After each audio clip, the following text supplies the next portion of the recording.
Welcome back everyone. So last lecture में हमने किया था पार्शियल फ्रैक्शंस, राइट। तो मैंने आपको बताया था कि जो पार्शियल फ्रैक्शंस है वो हमेशा हमारे पास रैशनल नंबर्स पे लगते हैं, या मैं इसको ऐसे बोल सकती हूँ जिनका फॉर्म होता है f(x)/gx। मैंने आपको ये बताया था कि इस फॉर्म की अगर हमारे पास कोई इंटीग्रेशन है तो इस फॉर्म की इंटीग्रेशन करने के लिए हम पार्शियल फ्रैक्शंस को यूज करते हैं विद द कंडीशन दैट कि डिनोमिनेटर का जो डिग्री है it should always be less than the denominator. Alright, okay. तो मूविंग फॉरवर्ड, जिसने वो वीडियोस नहीं देखी है, जिसने तो ये इस पे पहले मूव ऑन मत करना, पहले उसको देखिएगा, उसका लिंक मैं डिस्क्रिप्शन बॉक्स में नीचे दे दूंगी, ठीक है। तो ये चार तो हमारे पास फॉर्म्स आती हैं जिसको मैं बोलती हूँ these are the partial fractions. They are the one of the most important part of integration. Almost students को पता होगा कि इसको कैसे करना है सॉल्व, बट स्टिल देखिए बड़ी कंफ्यूजन होती है यार कि इसके फैक्टर्स कैसे बनेंगे, स्पेशली जब यहाँ स्क्वायर आ जाता है, क्यूब आ जाता है, तो उसकी सबसे ज्यादा कंफ्यूजन होती है, ठीक है। अब देखो, पहली तो कंडीशन मैंने आपको ये बोल दी, degree of denominator must be less than the degree of denominator. तो देखो यहाँ पे भी x की डिग्री 2 है, यहाँ 1 है, कंडीशन सेटिस्फाइड। यहाँ भी x की डिग्री 1 है, यहाँ 2 है, कंडीशन सेटिस्फाइड। अगेन x की डिग्री 3 है, यहाँ 2 है, कंडीशन सेटिस्फाइड। मतलब चारों में हमारे पास ये कंडीशन सेटिस्फाई होती है। इसका मतलब हम लोग इसमें पार्शियल फ्रैक्शंस आराम से लगा सकते हैं। ओके, अब देखो द वेरी फर्स्ट केस, देखो फर्स्ट ऑफ ऑल ये क्या है हमारे पास, लीनियर, ठीक है जी, ये क्या है लीनियर। और ये जो नीचे हमारे पास दो पड़े हैं ये है, और दोनों है नॉन रिपीटेड, लीनियर और नॉन रिपीटेड, ठीक है। मतलब कि ये दो फैक्टर्स जिसको मैं बोलती हूँ, ये दो फैक्टर्स, ये दोनों लीनियर है और ये दोनों फैक्टर्स ही हमारे पास रिपीट नहीं हो रहे हैं। तो इसका जो हमारे पास डायरेक्टली पार्शियल फ्रैक्शंस बनते हैं वो बनते हैं a/x minus of a plus b/x minus of b। That's it, ठीक है। इसका तो बहुत ही सिंपल। अगेन मैं थर्ड पे मूव करूं तो ये भी तीनों क्या, लीनियर और नॉन रिपीटेड, मतलब लीनियर है और नॉन रिपीटिंग है हमारे पास। तो इसके भी डायरेक्ट फैक्टर्स मेरे पास बनेंगे a/x minus a, b/x minus b and c/x minus of c। Okay, तो इन दोनों का तो बहुत क्लियर।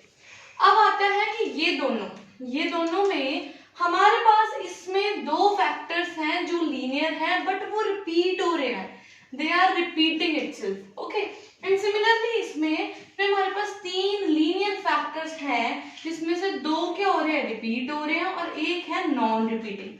ओके, तो इसमें देखो नॉन रिपीटिंग वाला है वो, उसको तो मैं डायरेक्टली साइड पे करके ये लो मैंने लिख दिया।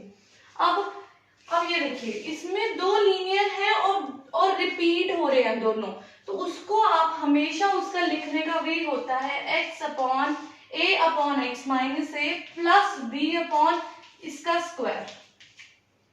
And similar is with this, इसको भी आप ऐसे लिखोगे x minus a of a plus b into x minus a का whole square plus c/x minus of b। So ये चार टाइप्स की हमारे पास पार्शियल फ्रैक्शंस बनती हैं। फर्स्ट पार्शियल फ्रैक्शन, ये वाला ना सारा टेबल आप देखो तो आपको एनसीईआरटी में मिलेगा टेबल, बट ये एनसीईआरटी में टेबल एज इट इज लिखा होता है, बट द पॉइंट इज कि इसको इलैबोरेट कैसे करना है, इसको खोल के। तो मैंने आपको प्रॉपर टेबल को खोल के बताया कि ये फैक्टर्स कैसे और क्यों आते हैं, ठीक है। So first was the linear and non repeating, इसके फैक्टर्स डायरेक्ट हमारे पास a/x, मतलब एक फैक्टर को ये a के साथ अलग कर दो, एक फैक्टर को b के साथ अलग कर दो, सिमिलर a को a के साथ अलग कर दिया, इसको b के साथ और इसको c के साथ अलग कर दिया। और जहां फैक्टर्स हमारे पास रिपीट होते हैं तो वहां पर दूसरे वाले के साथ नीचे स्क्वायर आएगा। देखो अगर ऐसा कुछ हो जाए, मतलब ना सपोज करो कि मैं एक जर्नल केस लेती हूँ, ठीक है, ये लो मैं एक जर्नल केस ले रही हूँ, ऐसा कभी होगा नहीं बट स्टिल एक जर्नल सा केस लेते हैं, ठीक है, अपॉन x माइनस a की पावर n आ गई।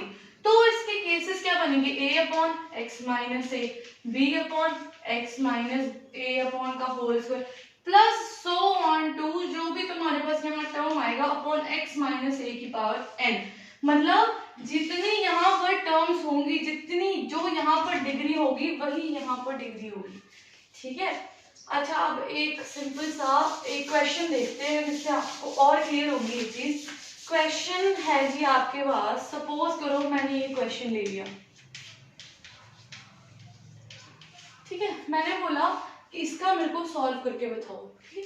तो मैं डायरेक्ट देख रही हूँ, ये देखो डायरेक्ट देख रही हूँ ना, फर्स्ट मेरे पास कंडीशन सेटिस्फाई हो रही है, तो इसको मैं डायरेक्ट लिखूंगी a/x-3 प्लस b/x-3 का होल स्क्वायर, फाइन। उसके बाद क्या 2x-9 है, इसको मैं क्या करूंगी, एलसीएम लूंगी, सीधा एलसीएम लिया, सॉल्व किया, कोएफिशिएंट्स कंपेयर किया, आगे आपको आता ही है ए और बी। आगे क्वेश्चंस करेंगे उसमें मैं मोर इलैबोरेशन में बता दूंगी आपको। तो पॉइंट मेरा इसमें क्या था कि मैंने फैक्टर्स ऐसे बनाने हैं इसके, ठीक है। तो this is the way of making the factors. So this was the partial fractions, right. अब वैसे तो यहाँ आपकी इंटीग्रेशन होती है खत्म, that's it, integration is finished, but we are going to do some hidden formulas. मैं इनको हमेशा बोलती हूँ कि हिडन फॉर्मूलाज होते हैं। सो फॉर्म 1, इसकी 3 फॉर्म्स हैं, ध्यान से क्वेश्चंस को देखिएगा, आपको इजी हो जाएगा क्वेश्चन करना। फर्स्ट फॉर्म अगर कहती है कि अगर हमें इंटीग्रेशन करनी है fx/gx की, जहां पर fx हमारे पास कोई भी एक लीनियर है और ये हमारे पास नीचे क्वाड्रेटिक पड़ा है, ठीक है।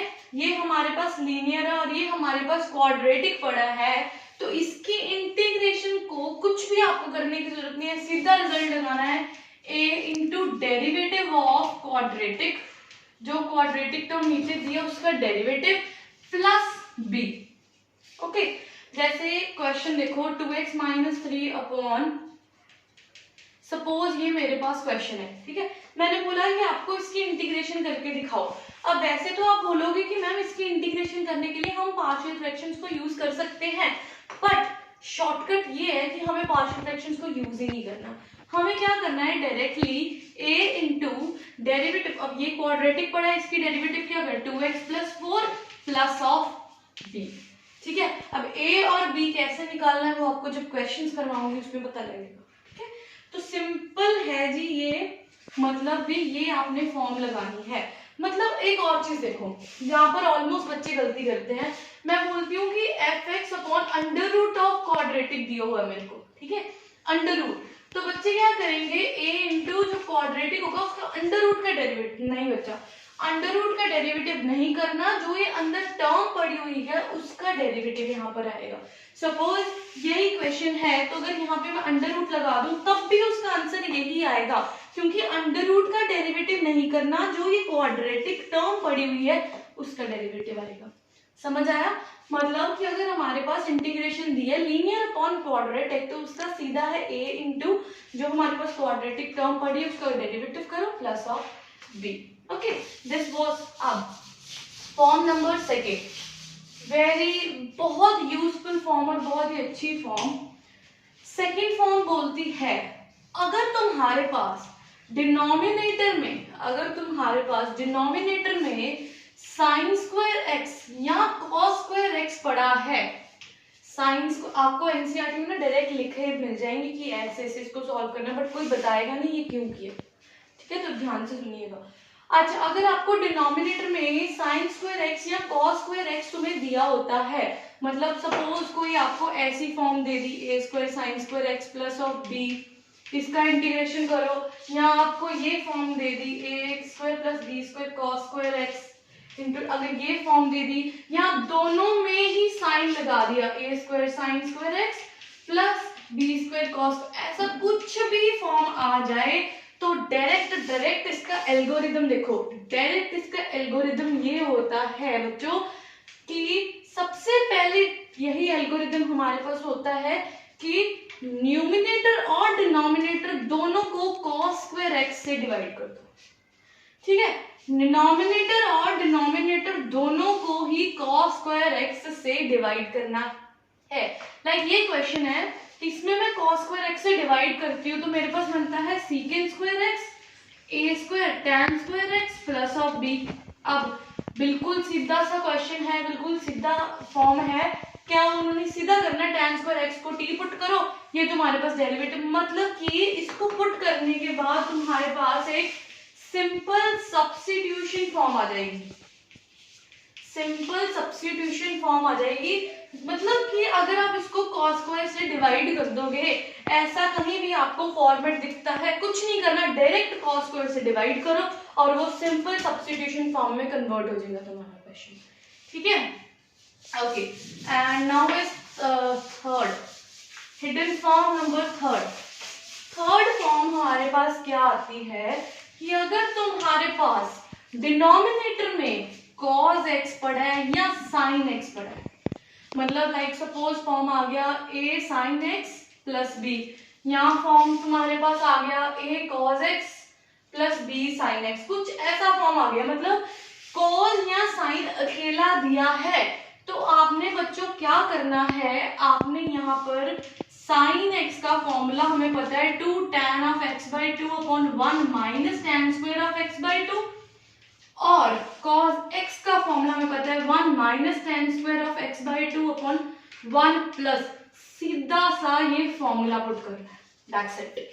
ये फॉर्मूला पुट करोगे, उसके बाद tan x by 2 को t पुट कर देना, सिंपल तुम्हारे पास सिंपल सब्स्टिट्यूशन फॉर्म बन जाएगी, दैट्स इट, ठीक है। इसमें क्या है कि अगर तुम्हारे पास a sin x या cos x या दोनों तुम्हारे पास डिनोमिनेटर में पड़े होते हैं, तो सिंपल आपने क्या करना है, इसका sin और cos का फॉर्मूला लगा दीजिए tan की फॉर्म में, उसके बाद इसको आप t पुट कीजिए और ये सिंपल तुम्हारे पास सब्स्टिट्यूशन फॉर्म आ जाएगी, क्वेश्चन फिनिश्ड। क्वेश्चन में कुछ नहीं, इसको इन फॉर्म्स को इलेबोरेट करूंगी आगे जब हम क्वेश्चंस करेंगे, ठीक है, इनकी इलेबोरेशन मिलेगी आपको प्रॉपर। सो ये तीन तुम्हारे पास फॉर्म थी और यहाँ पर तुम्हारे इंटीग्रेशन का ओवरव्यू खत्म होता है। कल हम डिस्कस करेंगे ट्रिक्स, जो इन क्वेश्चन इनको पहले तो इलेबोरेट करेंगे, ठीक है, उसके बाद इनकी ट्रिक्स करेंगे। ओके, सो तब तक टेक केयर, कीप प्रैक्टिसिंग, क्योंकि प्रैक्टिस के बिना ये नहीं आएंगे। ओके, देखने में बहुत सिंपल लग रहा है भैया ये तो हम कर लेंगे, बट नहीं, प्रैक्टिस करोगे तो ये क्वेश्चंस होंगे। Okay, so keep practicing, keep washing your hands and take care, bye bye.